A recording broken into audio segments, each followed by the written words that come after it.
జున్ను, ఈరోజు శరన్నవరాత్రిలోని 2వ రోజు గాయత్రీదేవి గురించి చెప్తాను విను. పూర్వం ఒకప్పుడు అరుణుడు అనే బలవంతుడైన రాక్షసుడు ఉండేవాడు. అతడు దేవతలను ద్వేషించేవాడు. దేవలోకాన్ని పూర్తిగా జయించాలనే కోరికతో 10,000 సంవత్సరాలు గంగా తీరంలో నిరాహార దీక్షతో గాయత్రి జపపరాయణుడై తీవ్రమైన తపస్సు చేశాడు. తపోదీక్షలో ఉన్న అరుణుని శరీరం నుండి దుస్సహమైన అగ్ని వెలువడింది. ఆ వేడిమికి లోకాలన్నీ తప్పించిపోయాయి. దేవతలు కలత చెంది బ్రహ్మదేవుణ్ణి శరణు వేడారు. బ్రహ్మదేవుడు అతనికి ప్రత్యక్షమై ఏం వరం కావాలో కోరుకో అన్నాడు. అతడు తనకు మృత్యువే లేని జీవనం కావాలి అన్నాడు. బ్రహ్మ అందుకు నవ్వి, ప్రకృతి ధర్మమైన మరణం లేకుండా వరం ఇవ్వడం అసాధ్యం అన్నాడు. సరే, మరేదైనా వరం కోరుకో అన్నాడు. అంతటా రాక్షసుడు, అలా అయినా మరణం అనివార్యమైతే యుద్ధరంగంలో కానీ, శస్త్రాస్త్రాలతో కానీ, స్త్రీ పురుషులలో ఎవ్వరి చేత గాని, 2 కాళ్ళ గల ప్రాణి చేత గాని, 4 కాళ్ళ గల జంతువు చేత గాని, పంచభూతాల్లో ఏ ఒక్కదాని చేత గాని మరణం లేకుండా వరమిమ్మని కోరాడు అరుణుడు. తదాస్తు అన్నాడు బ్రహ్మ.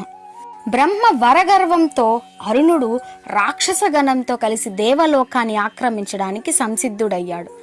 ముందుగా ఒక దూడని ఇంద్రుని వద్దకు పంపి యుద్ధానికి సిద్ధపడమని కబురు చేశాడు. ఇంద్రుడు భయపడి బ్రహ్మ వద్దకు వెళ్ళి మొరపెట్టుకున్నాడు. బ్రహ్మ అతన్ని వెంటబెట్టుకొని వైకుంఠానికి రాగా విష్ణువు బ్రహ్మేంద్రాదులతో కలిసి కైలాసానికి వెళ్ళాడు.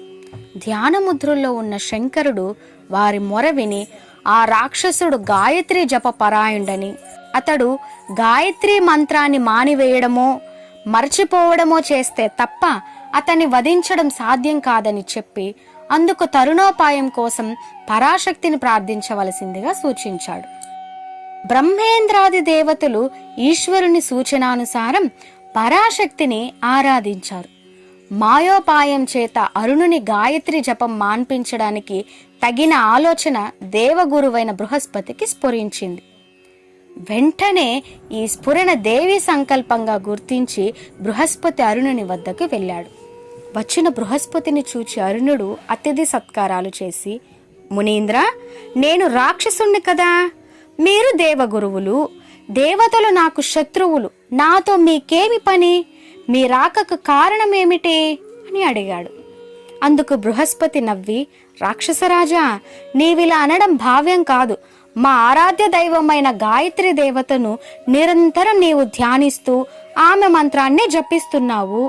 మేము జపించే మంత్రాన్నే నువ్వు జపిస్తున్నావు. కనుక ఆ రీత్యా మనం మిత్రులమే కాని శత్రువులం కాదు సుమా అని సమాధానం ఇచ్చాడు. ఆ మాటలు విన్న అరుణునితో దురభిమానము, దురహంకారము విజృంభించాయి. తనకు శత్రువులైన దేవతల ఆరాధ్య దైవమైన గాయత్రి తనకు అభీష్టం కాదని పలికి గాయత్రి మంత్రం పలకడం ఆపేశాడు. వచ్చిన పని ముగిసిందని భావించిన బృహస్పతి అరుణుని వద్ద సెలవు తీసుకొని చిన్నగా నవ్వుకుంటూ వెళ్ళిపోయాడు. గాయత్రి మంత్రాన్ని మానివేసిన కారణంగా అరుణుడు తేజోవిహీనుడు, దుర్బలుడు అయిపోయాడు. ఎందుకు కొరగాని వాడయ్యాడు. ఆ సమయంలో బృహస్పతితో కలిసి దేవతలందరూ ఆ దేవిని ప్రార్థించగా ఆమె వారికి సాక్షాత్కరించింది.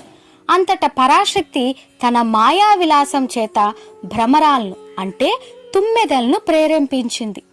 కోట్లాదిగా తుమ్మెదలు చెలరేగి రాక్షసుల శరీరాలను ఆక్రమించి చెవుల్లో భరించరాని రొద చేస్తూ ఒకరి మాట ఒకరు చెప్పడానికి, వినడానికి అవకాశం లేకుండా, కాళ్ళు చేతులు కదిలించే అవకాశం కూడా లేకుండా చేశాయి. దేవి ఆజ్ఞానుసారం అలా కోటాను కోట్ల భ్రమరాలు ఒక్కసారిగా విజృంభించి అరుణుని, అతని అనుచర వర్గాన్ని యుద్ధం లేకుండానే, శస్త్రాస్త్రాలతో పని లేకుండానే సంహరించాయి. అరుణుడు కోరినట్టుగా 2 పాదాలు కానీ 4 పాదాల ప్రాణుల వల్ల గాని తనకు మరణం లేకుండా వరం కోరుకున్న ఆ దానవుడు 6 పాదాలు గల తుమ్మెద వల్ల మరణించాడు. ఇలా బ్రహ్మవరం సమాప్తమైంది. తనను కనికరించి రాక్షస బాధ నివృత్తి చేసిన ఆ జగన్మాతను ఆనాటి నుండి దేవతలందరూ భ్రామరీదేవిగా పూజించి ఆమె అనుగ్రహం పొందసాగారు. ఇలా గాయత్రీదేవికి భ్రమరీదేవి అనే పేరు వచ్చింది. గాయత్రి దేవతనే సంధ్యాదేవి అని కూడా అంటారు. ప్రాతకాలంలో గాయత్రిగా, మధ్యాహ్నం సావిత్రిగా, సాయంత్రం సరస్వతిగా ఆ శక్తి తన తేజో విశేషం చేత 3 పేర్లతో 3 రూపాలతో గోచరిస్తూ ఉంటుంది. గాయత్రి మంత్రంలోని 24 అక్షరాలు సృష్టిలోని 24 తత్వాలకు సంకేతాలు. కర్మేంద్రియాలు 5, కాళ్ళు, చేతులు, వాక్కు, మల మూత్రావయవాలు. జ్ఞానేంద్రియాలు 5, చెవి, చర్మం, కన్ను, నాలుక, ముక్కు. పంచప్రాణాలు 5, ప్రాణ, పాన, వ్యాన, ఉదాన, సమాన వాయువులు. పంచభూతాలు 5, నేల, నీరు, నిప్పు, గాలి, ఆకాశం. మనస్సు, బుద్ధి, చిత్తము, అహంకారం అనే 4 కలిసి సృష్టిలోని 24 తత్వాలు అయ్యాయి. జీవుడు 25వ వాడు. 24 అక్షరాల గాయత్రి మంత్రానికి ముందు ఓంకారం చేర్చితే 25 అక్షరాలు అవుతాయి. ఈ మంత్రంలో గల 24 వర్ణాలలో ఒక్కొక్క వర్ణానికి ఒక్కొక్క ఋషి, ఒక్కొక్క ఛందస్సు, ఒక్కొక్క దేవత ఉన్నారు.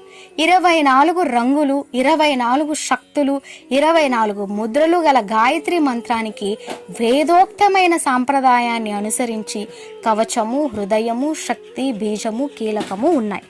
ఉపాసనా మార్గంలో ఇవి చాలా ప్రధానమైనవి. ఓం భూర్భువస్సువః తత్సవితుర్వరేణ్యం భర్గో దేవస్య ధీమహి ధియో యో నః ప్రచోదయాత్.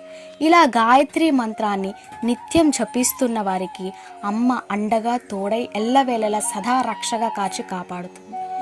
ఓం శ్రీ మాత్రే నమః. ఈ కథ గనక మీకు నచ్చితే ఒక్క లైక్ ఇవ్వండి. ఇలాంటి మరెన్నో వీడియోస్ కోసం వెంటనే మన ఛానల్ని సబ్స్క్రైబ్ చేసుకోండి.